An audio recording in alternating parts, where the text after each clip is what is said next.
From the Library of Congress in Washington, D.C.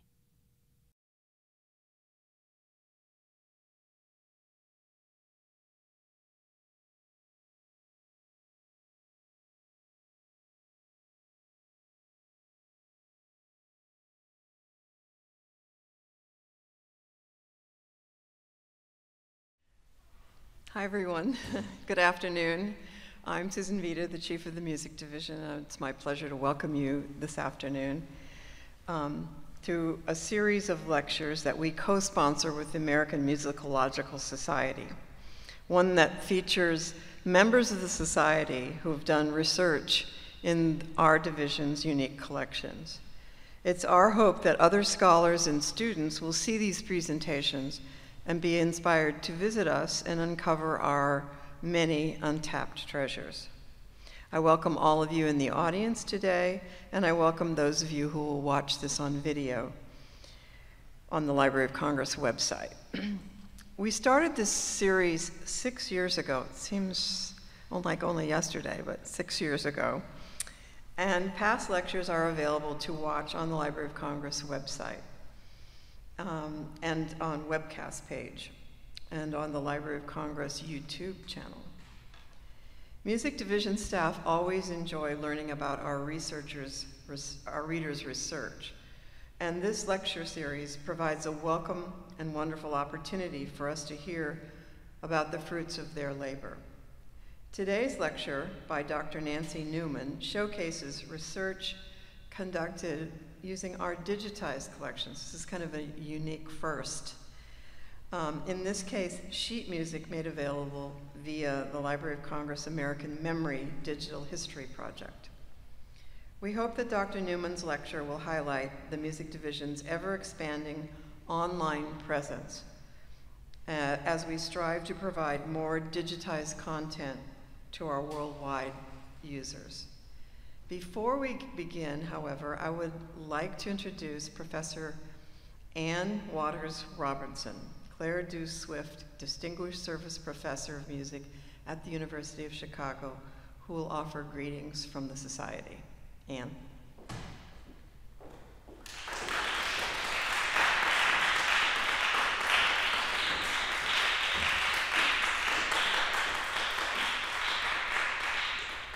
It is a privilege for us to gather twice a year in lovely Coolidge Auditorium to hear about the research that our scholars in the American Musicological Society are carrying out in the collections of the Library of Congress.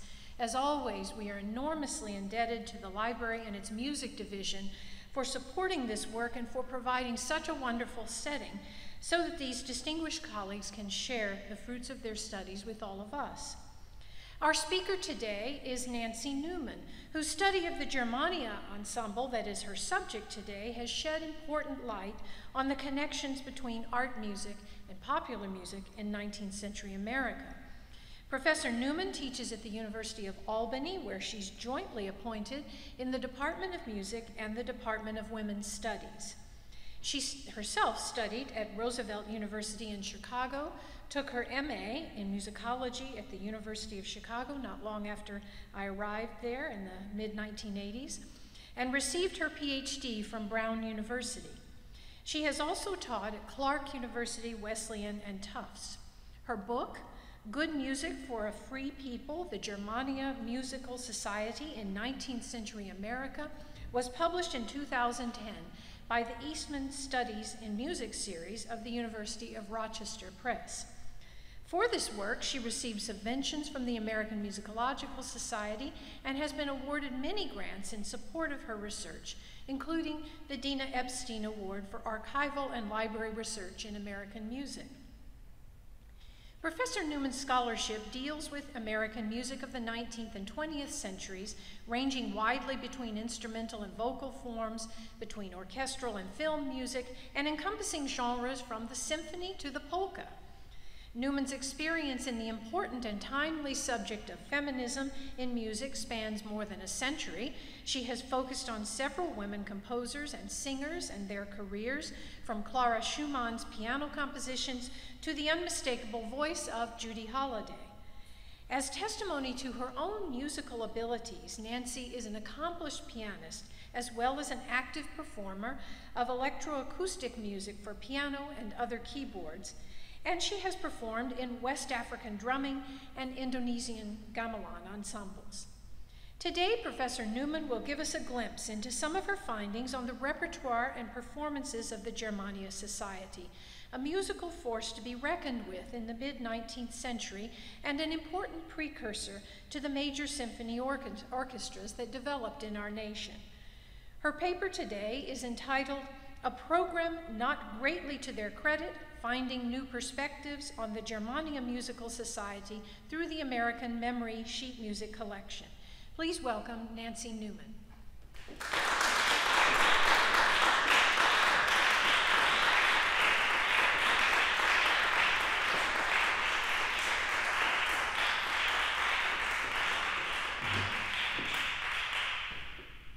I would like to thank the AMS and Library of Congress for bringing me here today, and especially Susan Vida, Nick Brown, and Kate Miller of the Music Division. I would also like to thank Ann Robertson for the generous introduction, and everyone who took the time to be here today, including my mother, Adrienne Goldman, who's going to start us off by playing the Indian Polka. This piece was written by Karl Lenschow, the first conductor of the Germania Musical Society.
I've asked my mother to begin the presentation with this bright little piece to give us a sense of the excitement felt when the Germania Orchestra came to town.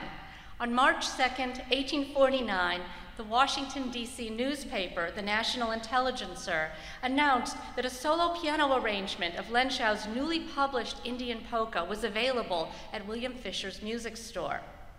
The Germania was expected to play for Zachary Taylor's inauguration a few days later.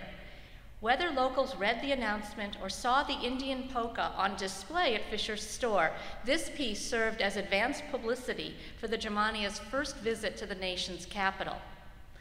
Works such as the Indian Polka also served as souvenir for those who heard the Germanians as they traveled up and down the East Coast during their first year in the United States.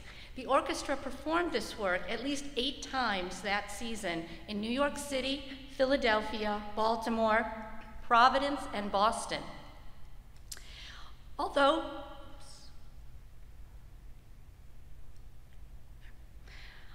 his name was left off the broadside, Lenschau's polka closed the first part of the program.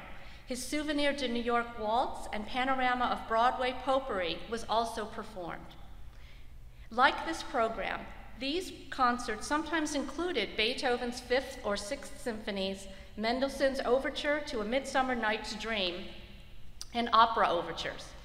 Today, these might seem like odd pairings with Lenschau's Indian Polka, but such mixed repertory programming was precisely how the audience for orchestral music was cultivated by ensembles like the Germania on both sides of the Atlantic at this time. My goal today is to convey just how important the Library of Congress's American Memory website has been to reaching a new understanding of the Germania Musical Society. Under the rubric Music for the Nation, This website makes more than 62,000 pieces of 19th century sheet music available to anyone with an internet connection. And because the Germania played a pivotal role in American musical life during the mid-19th century, Music for the Nation has contributed tremendously toward our understanding of this period. So I'll begin by explaining who the Germanians were, where they went, and what they performed. Then I'll describe the sheet music associated with them, available through American memory, and the role played by diverse musical genres in cultivating audiences for orchestral concerts.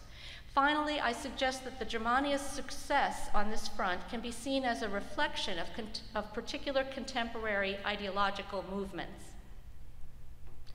Part 2, an immigrant orchestra in the US. As you can see from this recently discovered early portrait, the Germania Musical Society was a group of about 24 young men. In many ways, the ensemble was typical of the private orchestras that proliferated in Europe during the 1840s on the model of Johann Strauss I. Many of the Germanians had worked with Strauss's counterpart in Berlin, Joseph Gungel, prior to forming their own ensemble. Like other conductors of the new private orchestras, Gungel offered inexpensive, mixed repertory concerts to large audiences and published piano arrangements of original works based on fashionable dance rhythms, such as waltzes, galops, and polkas. The newly formed Germania gave just a single concert before leaving Berlin. This was the spring of 1848, the year of what became known as the failed revolutions. The food shortages, economic turmoil, and political antagonisms of the decade had led to uprisings across Europe that motivated many individuals to seek refuge overseas. This positions the Germanians within a larger group known as 48ers. Although I can only hint today at the Germanians' position within this important chapter of immigrant history, I would like to mention that they embraced the democratic and even communistic ideas typical of their generation. According to one member, Henry Albrecht, the Germania saw itself as forming a model society in which individuals would share equally in duties, rights, and rewards. Egotism in the form of musical display was subordinated to the unity of the ensemble, and the Germanians' ideal was to work as musicians in a republic rather than under the patronage system that prevailed in Europe. As political upheaval spread across the continent, many musicians went to London to wait out the conflicts.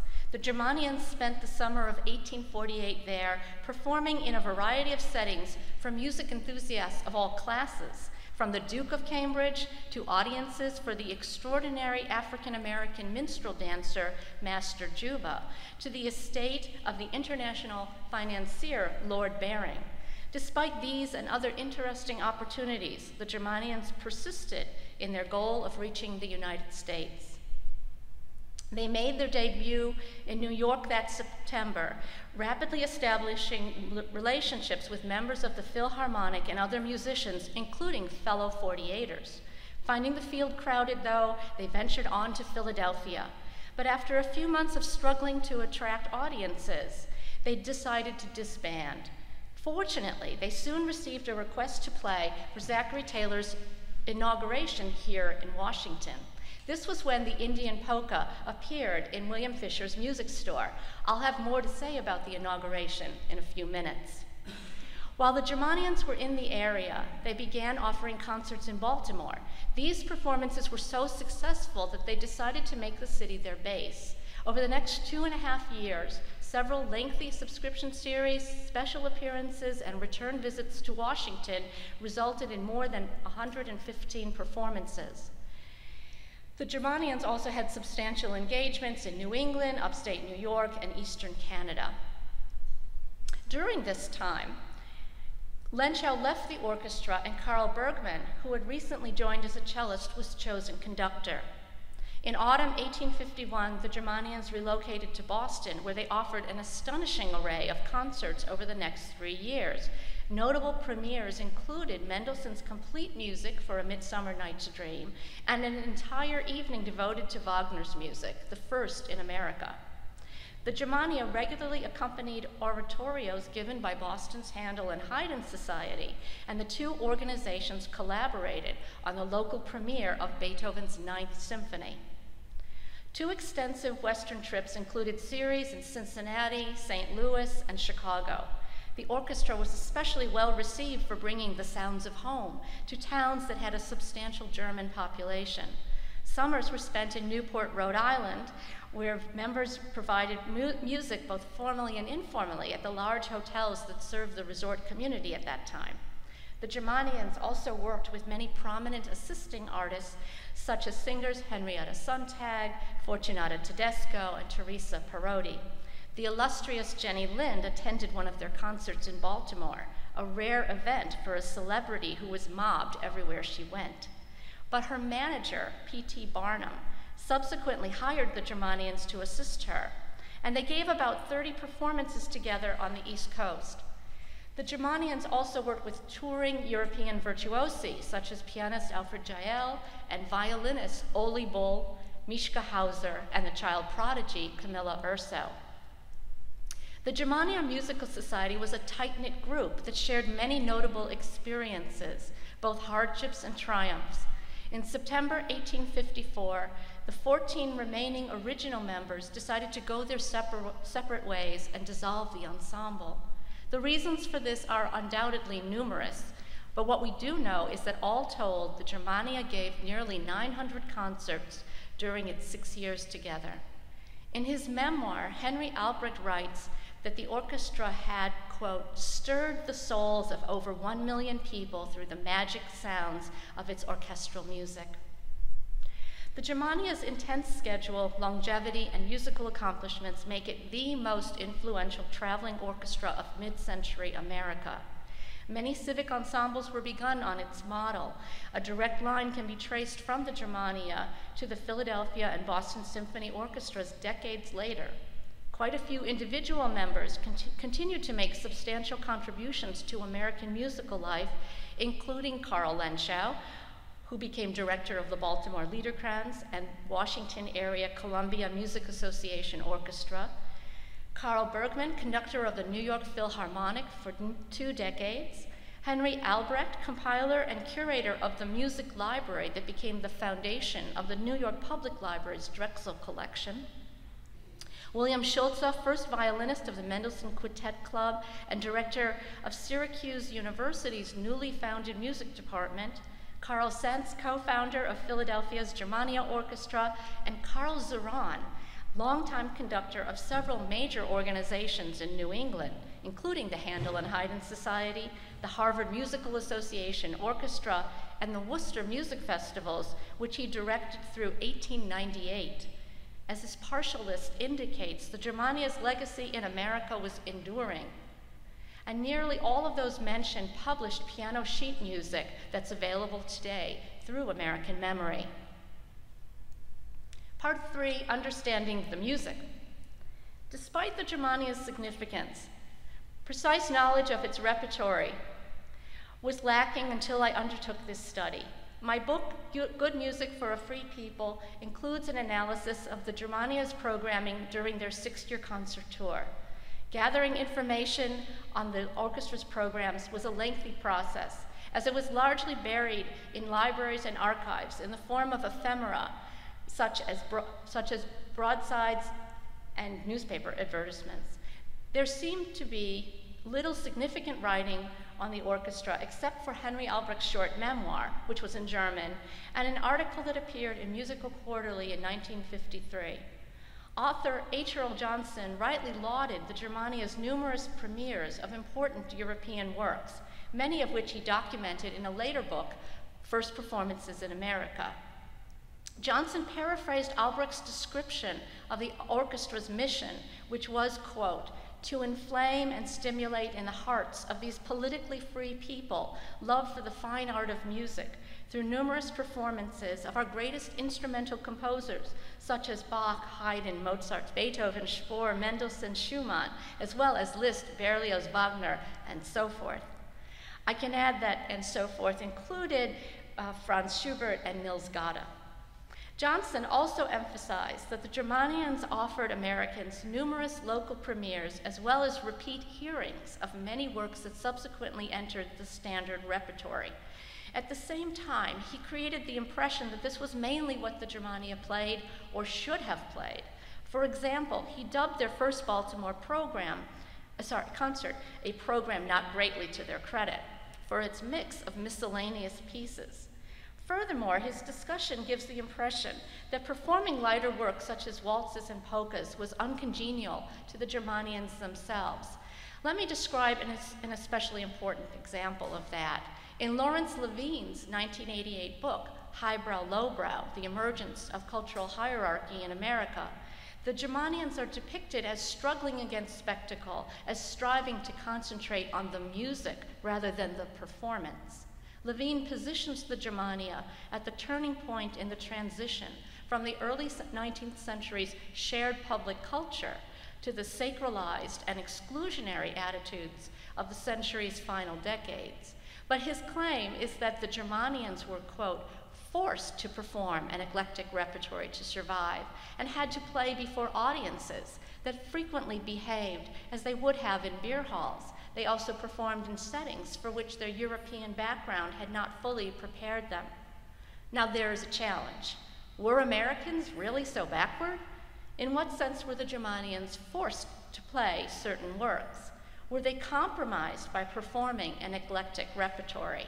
Levine's influential book was actually my, and I suspect many people's, first introduction to the Germania.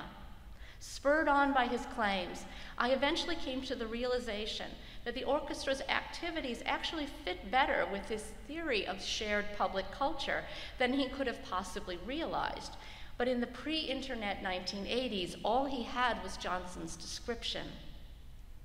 What especially intrigued me about the Germanians was the characterization of their mission to bring great instrumental works to a politically free people. I'll say more about this by way of conclusion, as I've come to believe that the mixed character of the repertory reflects the general interest in social theory that pervaded mid-century. But I was also intrigued by Levine's claim that the Germanians were forced to perform in ways that were not conducive. As I began gathering information, I realized that the Germanians were much more committed to their eclectic repertory than was initially apparent. I would like to describe American Memory's role in that process.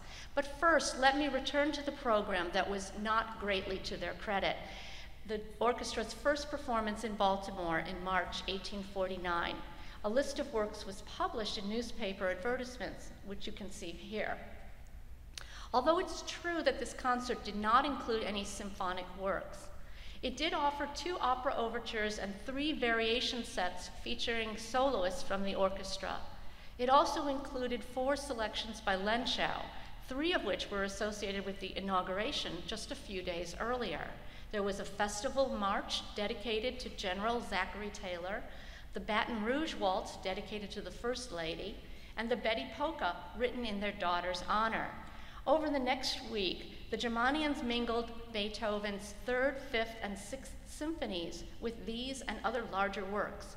It seems the Germanians carried the excitement of the inauguration to Baltimore, and later that spring to Boston, by playing Lenschau's newest compositions.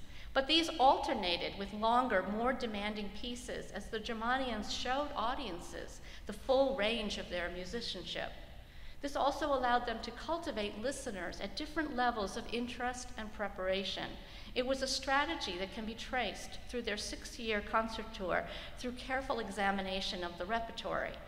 But an understanding of that relationship, of the relationship between symphonies and polkas on their programs, requires acknowledgement rather than dismissal of the Germanians' original compositions. Let's consider another of those pieces now. Part 4, Hearing Betty. Mama, would you play the Betty Polka variations? I just bought it from the music store, and I want to hear how it goes. The store owner thought I should get Charles Grove's variations instead of the original, so that I have more to practice. He knows how much Papa likes it when I play a lot of notes. Did you do your chores yet? Yes, Mama. Did you sweep the floor? Yes, Mama. Then you can turn pages for me. All right, Mama.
that is a lot of notes.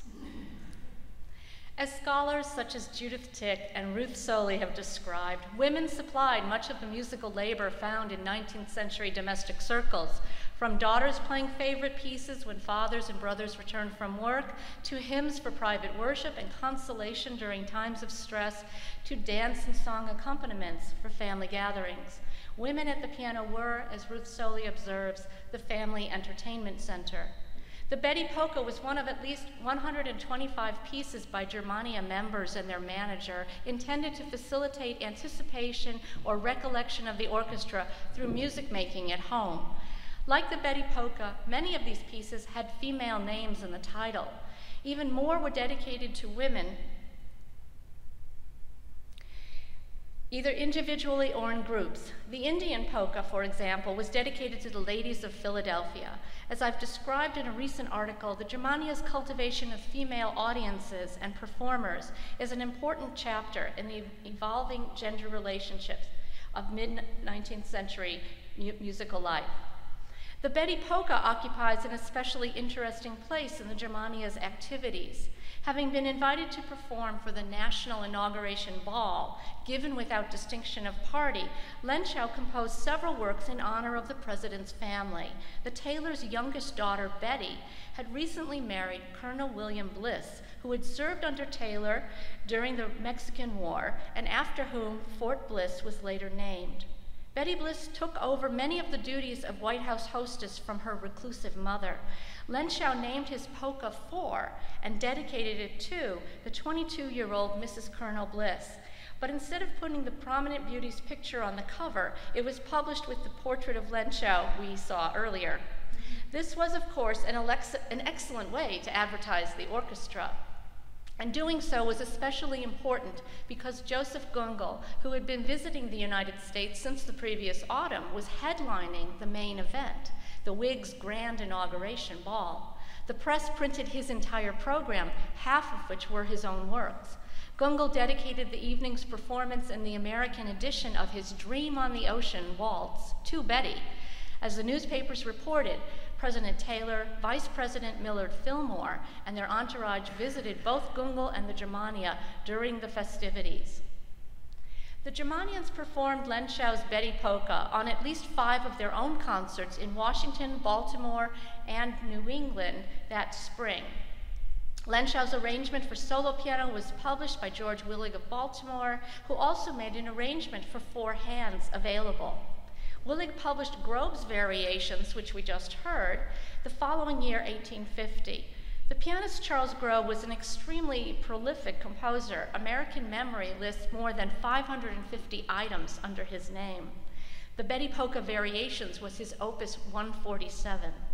It is one of several instances in which Lenschau's music served as inspiration for works by other composers, including a song by John Hill Hewitt and Jonah Barham's theater piece, The Garment Worker's Tale, which was premiered last summer, and we have Jonah Burnham here in the audience today. Part 5, American Memory. The seemingly simple observation that Lenschau's published works were performed by the orchestra on numerous occasions is actually the product of many years' research. I would now like to describe the Germania-related sheet music accessible through American Memory. As I said, most of the Germanians' titles appear in the collection Music for the Nation, encompassing the majority of unbound sheet music registered for U.S. copyright from 1820 to 1885. American Memory is hyperlinked to other sheet music archives, such as Duke University's Historic American Sheet Music, which provides another rich source of Germania-related works. I would like to thank the Music Division's retired senior music specialist, Wayne Shirley, who recently explained American Memory's genesis to me. His excellent essays on this and related topics can be found on the website. More than 35 compositions and a few arrangements by the Germania's first conductor, Karl Lenschow, are fully digitized, as are 17 by Karl Bergman, the orchestra's second conductor. A dozen by the flute player, Karl Zeran, and another 20 or so by various additional members can also be accessed, bringing the total in American Memory to about 85. These numbers do not completely exhaust the library's holding of Germania-related sheet music, but they come pretty close. When I published my book in 2010, I thought it so marvelous that the Library of Congress had made these works fully available online that I listed these holdings first in my biographical dictionary of the members. Sheet music is an incredibly rich source of social history, and it's only by seeing works firsthand that new findings can arise. For example, the title pages of numerous works intended for the domestic market are typically inscribed as performed by the Germania Musical Society. Several works by Carl Bergman, such as the Love Polka, Ach und Krach, had the additional specification as performed at Newport. Bergman published 2 series, Sounds from Newport and The Season in Newport, in a similarly sentimental vein. Series such as these and others like Gems of the Germania, The Germanians of Boston, and Fond Remembrance, a collection of beautiful waltzes, polkas, etc., as performed by the Germania, suggest that these works were audio souvenirs of lived experience. Another point I'd like to make is that discovering the sheer quantity of works was a revelation. When I began my research in the mid-90s, materials in the Germania were widely scattered and difficult to access. Both the American Antiquarian Society in Worcester, Massachusetts, and the John Hay Library of Brown University, where I was a PhD candidate, have enormous sheet music collections, but their holdings were essentially uncatalogued. Even their finding aids on paper were limited. It was virtually impossible at this time, as it was in the 1950s, when H. Earl Johnson drew his conclusions, to get a sense of how extensive the Germania's publications were, or how they functioned on programs. Fortunately, some university libraries were beginning to put their special collections catalogs online in the mid-90s. I found titles for a surprising number of compositions by individual Germanians this way, even if seeing the actual music was difficult. Of course, I also began visiting archives rich with materials. 3 particularly important sources in this area are the Maryland Historical Society, the Lester S. Levy collection at Johns Hopkins University, now accessible online, and the University of Virginia. At the same time that I gathered catalog entries and, where possible, photocopies of compositions, I discovered programs in the form of broadsides in archives. The Providence Athenaeum and Boston Public Library have some marvelous scrapbooks with broadsides pasted in. The Harvard Musical Association had 19 programs in a manila envelope. The Antiquarian Society had several drawers containing 3 dozen broadsides, the largest single collection I found anywhere, but like the others, almost entirely uncatalogued. The Antiquarian Society now has very detailed entries for these broadsides online, by the way. As I began to assemble databases of repertory performed and repertory published, it became clear that there were many shared titles. Bergman's Love Polka serves as one example of why these connections are exciting. The Germania performed it at least 4 times in Worcester and Providence, beginning in autumn 1851. Shortly after the first performance, the American Brass Band of Providence played an arrangement of Bergman's original by the brass band's conductor, W.F. Marshall. The ensembles had met that fall when they both assisted the acclaimed Irish singer, Catherine Hayes. The Love Polka was published by the end of the year. Let's listen to what contemporaries could bring home.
Part 6, programming. There are additional reasons for considering the connections between works performed and works published. As I've already mentioned, the first broadsides that I found were pasted into scrapbooks. Since they couldn't be photocopied, I'd entered the contents into a database. Patterns began to emerge immediately. I soon realized that the Germanians' programming was very carefully calibrated, with different genres playing specific roles in any given event. Early programs typically had 2 parts, each opening with an overture, sometimes from opera, often by Mendelssohn. This would be followed by a dance-based piece and a variation set. Early programs often closed with a potpourri or medley by Lenschau or Strauss. If a symphony was performed, it would be positioned as part 2 of a 3-part program, as you can see here with part 2 being the Eroica. As I discovered more programs through scanning daily newspapers and the first 3 years of the new Boston weekly, Dwight's Journal of Music, I was able to see how the Germanians responded to local tastes and requests, both shaping and reacting to audiences. Dwight's Journal became the longest-running music periodical in 19th-century America, and the editor's reviews and reports are an essential source on the Germania's activities. In Boston, where the Germanians were based from 1851 to 54, programs typically began with a complete symphony. With Bergman as conductor, more challenging new works were performed, but lighter genres never disappeared completely, especially in smaller towns where Bergman's original marches replaced Lenschau's polkas. Variety was provided in Boston by guest artists, as in the series of concerts featuring Camilla Urso and Alfred Jael, of which you can see here. An analysis of the Germania's repertory is detailed in my book, and I can only convey the gist of it here. A dramatic episode took place in Boston during what turned out to be the orchestra's final season, when they tried to segregate their repertory into different programs, alternating concerts focused on dance genres and opera favorites, with evenings devoted to complex instrumental works. J.S. Dwight described the effort as an opposition between the lights and the rival party, and was ultimately relieved when the plan failed and the factions were reunited. The remainder of the season offered programs such as the one shown here. We might recognize the segregation of repertory into highbrow lowbrow camps, to use Levine's term, as a harbinger of things to come. But at mid-century, with the public orchestral concert just becoming a fixture of musical life, offering an eclectic or mixed repertory was the ideal. In conclusion, let me try to sum up briefly some of the ideological reasons for this. The orchestras that arose in Europe on Strauss's model at mid-century had quickly discovered that concerts offering something for everyone, dance genres and marches, accomplished vocalists and solo instrumentalists, overtures and symphonies, both classic and modern, were the most effective way of cultivating large audiences. These ensembles were private in the sense that they operated outside the patronage system. They would ultimately play a significant role in the transformation of musical life in Europe to a market economy. As Dwight characterized the situation in Boston, the Germania's concerts had functioned over a period of several years as a microcosm of a musically and socially progressive society in his native town. He repeatedly noted in his journal that the Germanians attracted an average of 2,500 listeners to weekly concerts and rehearsals in the music hall, a novel and even experimental development in the US. Acknowledging that the Germania had, quote, done good missionary work throughout the Union, spreading the gospel of pure noble music, he asserted that, quote, nowhere more than in Boston did it find the soil receptive to the good seed of its sowing. Nowhere did it produce a greater list of master compositions or find them hailed with more enthusiasm. Dwight's perspective owed more than a little to his interest in the social theories of Charles Fourier and associationism, as well as his experience with the model utopian community Brook Farm.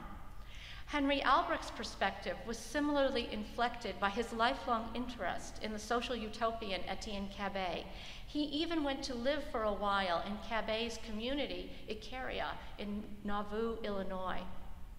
Albrecht's characterization of the Germania as a model society based on the principle, one for all and all for one, reflects the spirit of the time. His short chronicle of the orchestra offers an important window into the semiotic arena of arts and leisure by those who serviced it. In coming to the United States, the Germanians rejected the patronage system and embraced self-determination, leading them to explore the possibilities open to working musicians in the new republic's market economy. It was an idea whose time had come and that still resonates today. Thank you.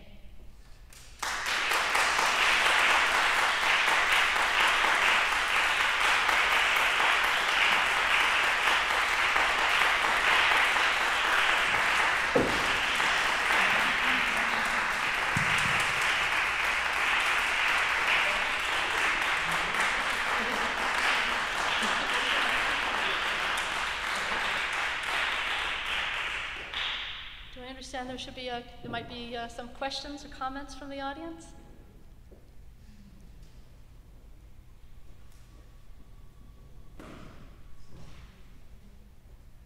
Thank you, Nancy. I don't want to say you've been upstaged by your mother, but it's close. Thank you so much. People often ask, are you going to do an edition of music by my composer of interest, Augusta Brown, 19th century composer of music in genres much like these? And my feeling is, why would I do that when there are perfectly usable imprints readily available in American memory and in the Levy Sheet Music Collection and the Sheet Music Consortium? But I'd like to hear you and perhaps your mother weigh in on that question. Should we, is it preferable to rely on these wonderful resources of 19th century imprints, which I, for one, find perfectly playable? Or do we need to translate them into modern editions? So my question really is the repertoire, the sources that you are using and have used, and whether these need to be available in some kind of modern editions.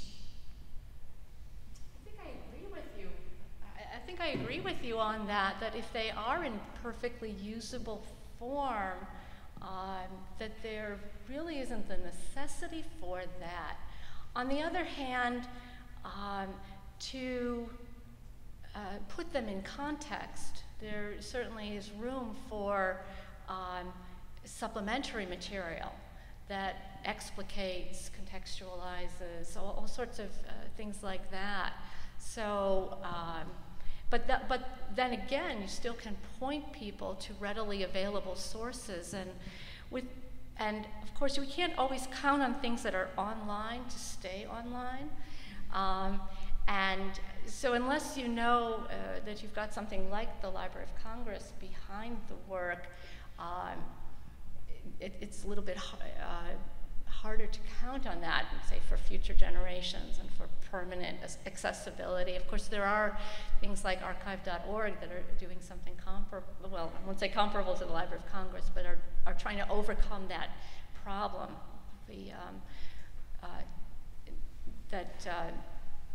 That whatever is accessible online does require a vast support system. So I hope that addresses the question. Is it possible to turn the lights up here to see people a little bit better?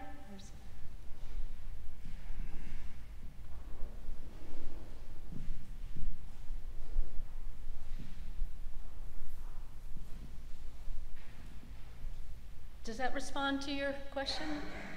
Okay. Yeah, I've thought about it too, and one of the things I have also thought about for a long time, since I have collected so much data, really, about this orchestra, and I had to weigh for my book, do I want to print all of that? And I didn't. So I don't want to make any promises, but I'm hoping this summer to put those databases online, or at least the one that delineates their repertory, because it is still really hard to see that, even to see individual broadsides. There's a few out there online now, but really not that many. So, but at the same time, I wouldn't print. I don't think I could get a publisher to print all of what I've collected. And I think that also with online access, you have the possibility of keyword searches so that you can see more and come to new conclusions. So.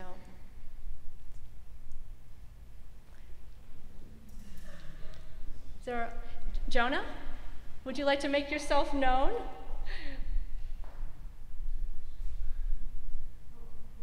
We have is Jonah here today? I just want to, Jonah, would you stand up, please, and let people see who you are? Jonah put together,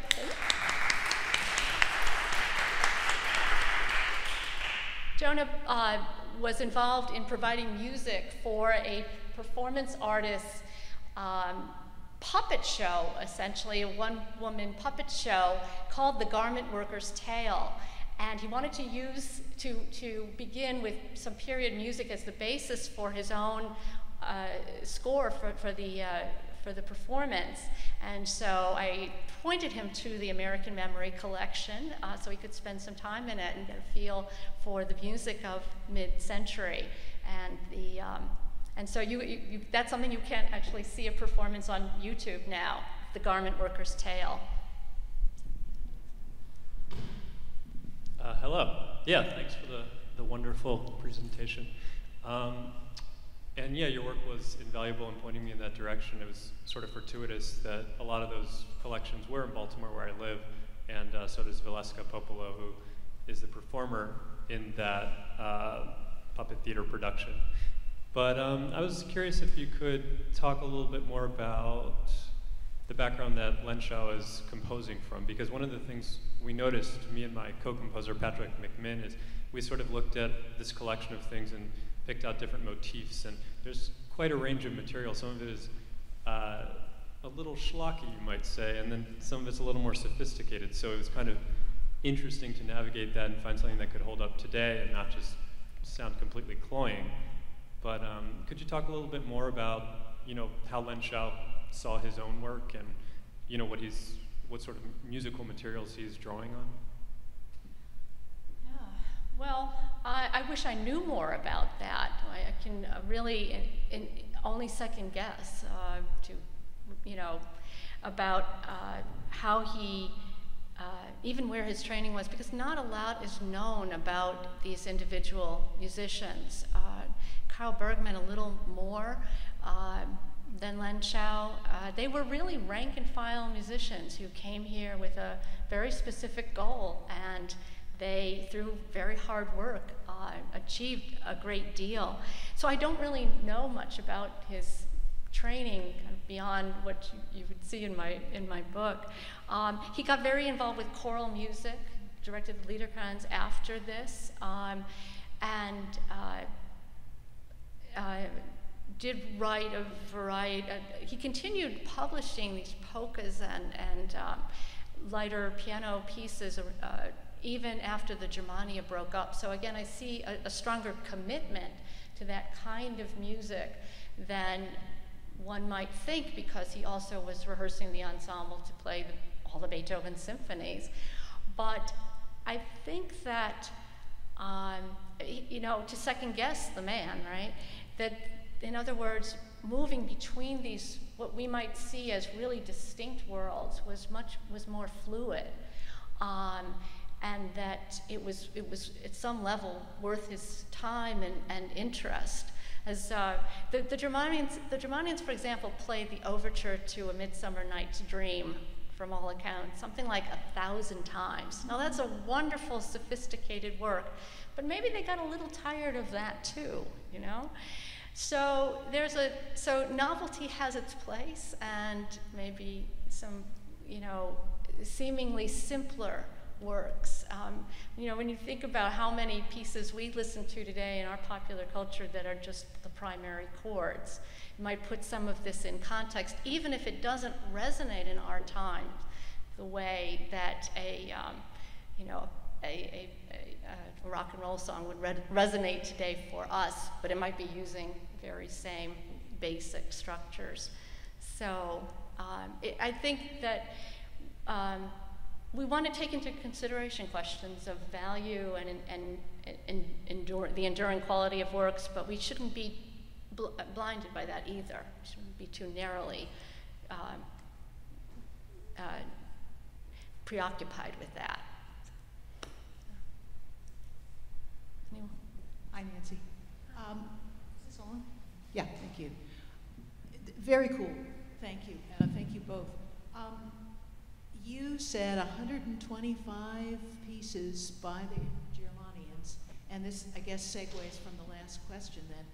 Is that during the years that they were together as an orchestra, or is that what, counting everything that you have found so far, that they continued to do? Because in that latter case, I think it really helps bolster that notion of musical experience, even a concert experience, as able to handle a greater variety of musical styles than it may seem that people are prepared to handle. So what can you tell us about later publications of any of these guys, except for the one you've already mentioned? Yeah, well, the number gets expanded a bit, and I don't have the precise contours of that because the Germania's manager, F.B. Helmsmüller, published a lot of things that he associated with the name Germania, even after he was no longer associated with the group. And so that needs, there could be more research there to figure out why he did that and how. I have focused in my work really on the musician members of the orchestra, so it might be a smaller number within that. But most of what I'm talking about is when they were together as an ensemble. And although I did mention that Lenchow continued to write and publish in this vein, and then he was associated with other orchestral ensembles too, so that it might not be specifically Germania, but carrying on that idea of writing music that invites the listeners in. The piece that was used to advertise this talk, for example, the Bell Polka, I don't know if I want to go back to that, but let's see. That piece, it's not, this piece was actually published in 1856, I believe. It's when the Germanias had already dissolved, and two members, Buchheister and Stein, went to Detroit and opened a music store. As you can see, it's dedicated to the ladies of Detroit. And they published this piece, it's written by one of them, I think it's Buchheister, that used the portrait of the Germanians that had been sort of around for maybe 3-4 years. And it says remembrance on this particular imprint. So there was some keeping up of that spirit even after they dissolved. So one would have to look, would have to figure out where you want to put the boundaries of that. Does that answer your question? Thanks. Hi, I'm Cynthia Hoover, Smithsonian, and you've really taken me down memory lane here because some years ago we did a program in conjunction with the Library of Congress on American ballroom music from 1840, 1860. And there were a lot of polkas and waltzes and things that we had to look at again and again. You'd think, oh, all these repeated sections and everything. Once you put the dancing with it, you understand why it's so popular. I mean, while you were playing, I just could hardly keep my feet still because we worked with a group who, Shirley Wynn, who has done a lot of recreation of Baroque music dancing, agreed to come and bring her dancers from Ohio State. And they learned how to do the polka and the different waltzes and things and one steps. And it was just magical. And so you really needed a lot of sections to repeat so you could continue to dance more. It just made so much more sense. And it was very exciting. The other thing is I've done a lot about piano history, and variations were just huge. And you knew you could sell a so that was very important in that time too, and later in the 19th century. And thank you so much. Well, thank you for raising both of those points. One of the things I spent some time on in my work is that relationship between functional music and music that is art music. So when do you sit down and listen to a dance, right? When is it autonomous or absolute music, and when is it functional or ritual music? And that in that, it's obvious to say, right? There's so many works by Chopin were doing exactly that, taking the dance rhythms and raising them to, complicating them really so that they're not pure function. And I think that is what's going on here. And again, it's another aspect of that, sort of going beyond the surface to what seems pretty simplistic even, but to understand its power for the listeners in their day. And so I'm really glad you raised that point. So I'll just give you a little example of this, is that the waltz itself was becoming a popular urban dance in the 1820s or so. This is prior to the polka's popularity, and it was coming out of sort of country and even rustic dances, and then became popular within Vienna initially and gets carried to other urban centers. But one of the things that really launched the waltz as a work as a type of music that was understood as a dance for urban couples facing each other, right, was Weber's invitation to the dance, a piece of program music that in a sense that actually stages how the waltz has its effect and how it brings couples together. So that's it's an art piece that is drawing on something functional that then there are a few other steps in there. When Berlioz orchestrates it, for example, for the Paris Opera and the ballet, it then has a function again, but it's in a sense, but of course in a theatrical setting, that kind of functions, which is different than its function as than the waltz's function as a social dance. But then, of course, the waltz has this, in a way, dual life as a functional dance rhythm, but also something that people sit down and listen to in many different contexts. So I think that question is a very interesting one, and it's a dimension of the relationship between art and popular culture. There was a second part to your comment, Cynthia. You want to? Oh, and variations, of course, too, which have a very interesting sort of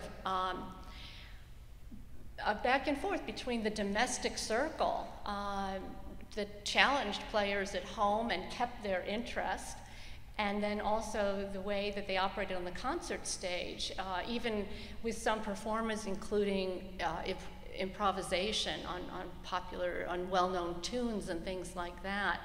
And in fact, my mother was asking me about that, why variations? And I said, one of the interesting things you can see on the Germania's programs, even in that 6-year period, is that where they had variation sets performed either by soloists from the orchestra, the first violinist or the trumpet player, whatever it was, we saw that in one program. That spot on their programs essentially was taken over by typically guest artists who were accomplished soloists and performed concertos. So that focus on the soloist on the solo concerto in the 19th century seems to me to sort of raise the level of what soloists were doing with variation sets a little bit earlier on. So again, I think pieces have functions within programs, and I just when there are artists, assisting artists doing solo piano or violin concertos, they're not playing those variation sets. So there's an equivalence there, and I see other parallels in their programming. Is there somebody else? Oh, okay. Thank you all very much. Then we're out of time.